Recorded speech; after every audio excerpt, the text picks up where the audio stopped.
আসসালামু আলাইকুম ওয়া রাহমাতুল্লাহি ওয়া বারাকাতুহু।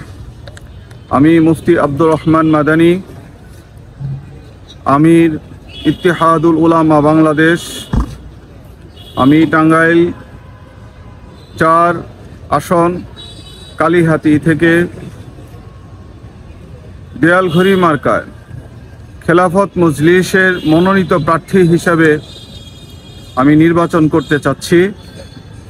আমার নির্বাচনী ইশতেহার বেকার মুক্ত কালীহাতি গড়ার প্রত্যয় ব্যক্ত করেছি। ন্যায় বিচার প্রতিষ্ঠা, সন্ত্রাস, চাঁদাবাজি এবং মাদক মুক্ত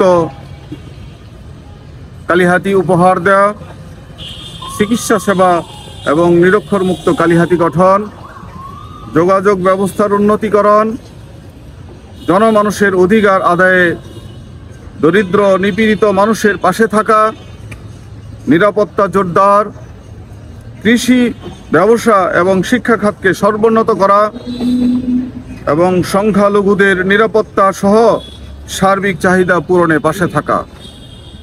এটাই আমার নির্বাচনী ইশতেহার। আসসালামু আলাইকুম ওয়া রাহমাতুল্লাহি ওয়া বারাকাতুহু।